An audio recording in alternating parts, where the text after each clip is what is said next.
దైవశక్తి అనే కార్యక్రమం ద్వారా సర్వశక్తిమంతుడైన దేవుని గూర్చిన అద్భుతమైనటువంటి సంగతులను క్రమముగా నేర్చుకుంటున్నటువంటి మీ అందరికీ దేవుని కుమారుడును మన రక్షకుడును మన ప్రభువునైన యేసుక్రీస్తు వారి పేరిట నా హృదయపూర్వకమైన వందనములను తెలియజేయుచున్నాను.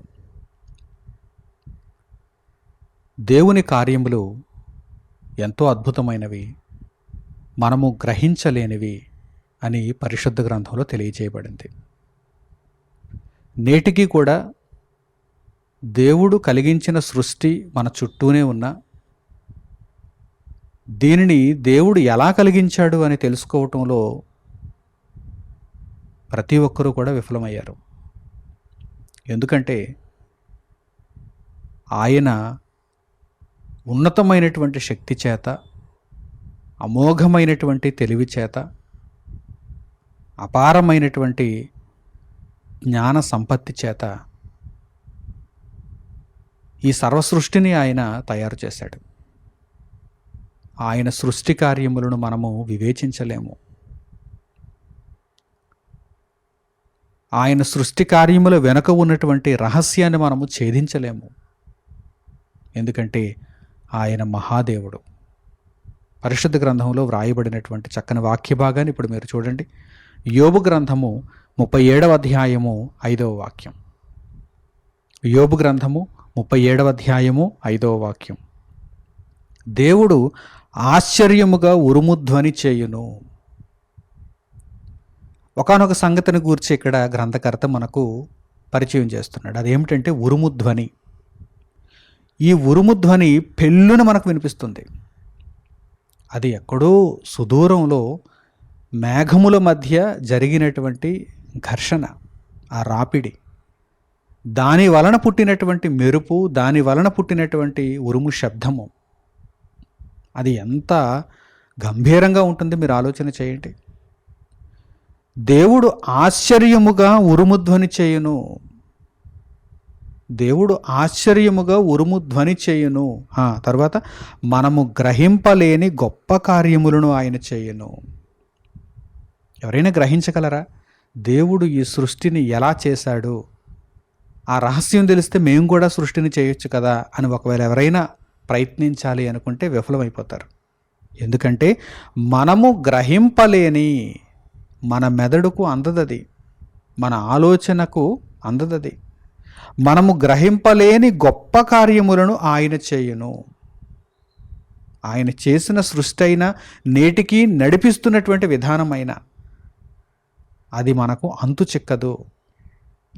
దేవుని యొక్క కార్యములు ఎలా ఉంటాయంటే అవి గొప్పవి, మనము గ్రహించలేనివి అని పరిశుద్ధ గ్రంథం ద్వారా మనం అర్థం చేసుకోవచ్చు. కనుక దేవుడు సర్వశక్తిమంతుడు. ఆయన సృష్టి కార్యక్రమాన్ని మనము తెలుసుకోలేము, గ్రహించలేము. అంత ఉన్నతమైనటువంటి కార్యక్రమముగా సృష్టి కార్యక్రమం మనకు కనిపిస్తుంది.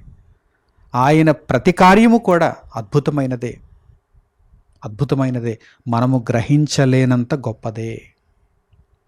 అలాగే పరిశుద్ధ గ్రంథంలో యోబు గ్రంథము 9వ అధ్యాయము 10వ వాక్యాన్ని కూడా మీరు చూడండి. యోబు గ్రంథము 9వ అధ్యాయము 10వ వాక్యం. ఎవడునూ తెలుసుకొనలేని మహత్తైన కార్యములను, లెక్కలేనన్ని అద్భుత క్రియలను ఆయన చేయుచున్నాడు. ఏ ఒక్కడు కూడా, అది కేవలం సామాన్యులకు అందదు, పండితులైతే తెలుసుకుంటారు, శాస్త్రులైతే తెలుసుకుంటారు అని అనుకోవటానికి వీలు లేదు. ఎవడునూ తెలుసుకొనలేని మహత్తైన కార్యములను, నిజంగా ఆయన సృష్టి కార్యక్రమాలను ఒక్కసారి ఆలోచించగలిగితే ఎవరికీ అవి తెలియవు, ఎవరికీ అంతు చెక్కవు. ఎవడునూ తెలుసుకొనలేని మహత్తైన కార్యములను, లెక్కలేనన్ని అద్భుత క్రియలను. అలాగని అది 1, 2, 3, 4, లెక్కలేనన్ని, లెక్క పెట్టలేనన్ని అద్భుతమైనటువంటి క్రియలను ఆయన చేయుచున్నాడు. దేవుని గూర్చి ఎలా అర్థం చేసుకోవాలి?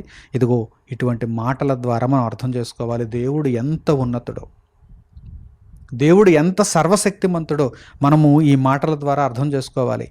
ఆయన చేతి కార్యములను వివేచించగలిగిన వాడు, ఆ సృష్టి మూలాన్ని కనుగొనగలిగిన వాడు ఎవడైనా ఉన్నాడా అంటే లేడు. లెక్కలేనన్ని అద్భుత క్రియలను ఆయన చేయుచున్నాడు.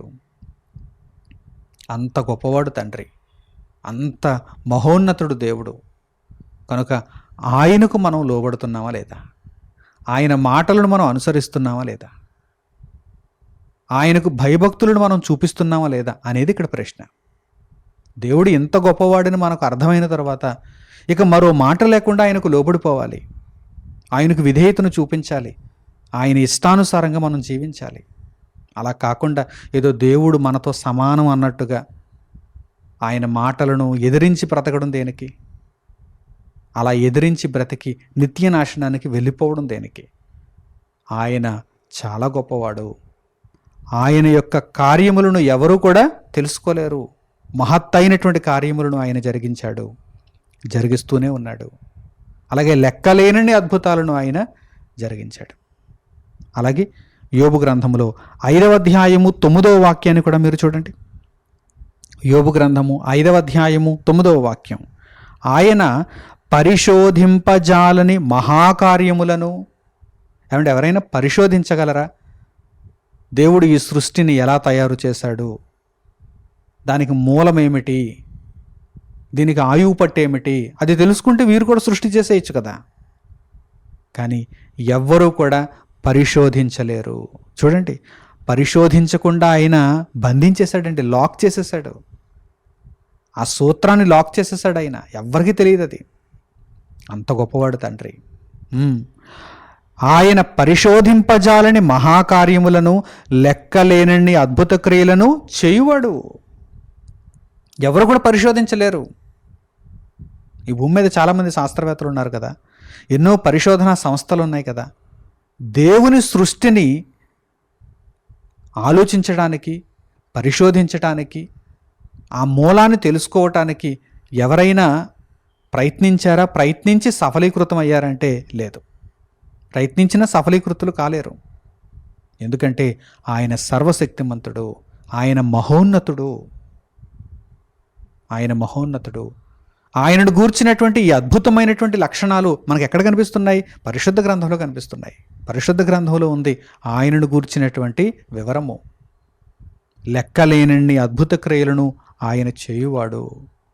కనుక ప్రియులారా, నిస్సందేహంగా దేవునికి మనము లోబడాలి, దేవునికి మనము విధేయతను చూపించాలి. దేవుని మాటలంటే మనము శిరస వహించి వాటిని శాసనములుగా తీసుకొని ఏమాత్రమూ ధిక్కరించకుండా, అతిక్రమించకుండా ఆయన చెప్పినట్టుగా మనం బ్రతికితే నిత్య జీవాన్ని మనకు అనుగ్రహించడానికి దేవుడు మనకు దీవెనను దయచేస్తాడు, సుముఖతను చూపిస్తాడు. లేని పక్షంలో ఆత్మలను కూడా ఆయన నరకమును నశింపచేయగలిగిన శక్తి కలిగినవాడు. కనుక ఆయనకు భయపడకపోతే, ఆయన చిత్తమును నెరవేర్చకపోతే ఆయన ఉగ్రతకు బలైపోతారు, ఆయన మహోగ్రతకు గురైపోతారు. లేదు, ఆయన ఎంత గొప్పవాడు గనక ఆయనకు నేను లోబడి జీవించగలిగితే, ఆయన మాటలను ఒప్పుకొని ఆయన కొరకు నేను చక్కగా బ్రతకగలిగితే నిత్యత్వాన్ని నేను పొందుతాను అని దేవుని వాక్యమునకు మీరు చక్కగా తలదించి జీవించగలిగితే, పరిశుద్ధుడైనటువంటి యేసుక్రీస్తు ప్రభువు మార్గములో మీరు నడుచుకోగలిగితే మీ జీవితములు ధన్యములవుతాయి. ఆయనైతే గొప్పవాడు, ఆయనైతే మహాకార్యములు, ఆశ్చర్యకార్యములు జరిగించేవాడు. ఎవడును పరిశోధింపజాలని క్రియలను ఆయన చేయువాడు. కనుక ప్రియులారా, దేవునికి లోబడే విషయంలో మీరు ఎటువంటి సందేహమును కలిగి ఉండకుండా నిస్సందేహంగా దేవుని వాక్యమునకు పూర్ణముగా మీరు విధేయతను చూపించి దేవుని మార్గములో నడుచుకుంటారని హృదయపూర్వకంగా కోరుకుంటూ ఈ సందేశమును ఇంతటితో నేను ముగిస్తున్నాను. తండ్రి అయిన దేవునికి ప్రార్థనలు ఏకీభవించండి. మహోన్నతుడును మహాపరిశుద్ధుడునైన మా కన్న తండ్రి, మీరు ఈ సృష్టి కార్యక్రమమును అద్భుతముగా జరిగించారు. మీ ఆశ్చర్య క్రియలను పరిశోధించేవాడే ఎవడూ లేడు. తండ్రి, మా చుట్టూ ఆవరించి ఉన్నటువంటి ప్రకృతి, మా చుట్టూ మాకు బ్రతుకునిస్తున్నటువంటి మీరు కలిగించినటువంటి ఈ సృష్టి, దీనిని అంతటిని గూర్చి మేము పరిశుద్ధ గ్రంథంలో చూస్తున్నప్పుడు ఇదంతయు మీ ఆశ్చర్య కార్యమేనని, మీ మహత్కార్యమేనని, మీ అద్భుతమేనని మేము తెలుసుకొని మీ మాటలకు లోబడుతూ మీకు విధేయతను చూపించుటలో ఏమాత్రము తండ్రి వెనకడుగు వేయకుండా మమ్మను మేము ప్రోత్సహించుకొని మీ జ్ఞానమందు మేము వర్ధిల్లగలుగుటకు, మీ కుమారుడైన యేసుక్రీస్తు ప్రభువు రక్షణలో మేము కొనసాగగలుగుటకు మమ్మల్ని అందరినీ దీవించమని మిమ్మల్ని వేడుకుంటూ మా ప్రార్థన మనవులను మా ప్రభువును మా రక్షకుడునైన యేసుక్రీస్తు వారి పేరిట మిమ్మల్ని వేడుకొనిచున్నాము తండ్రి. ఆమేన్. అందరికీ వందనములు. సెలవు.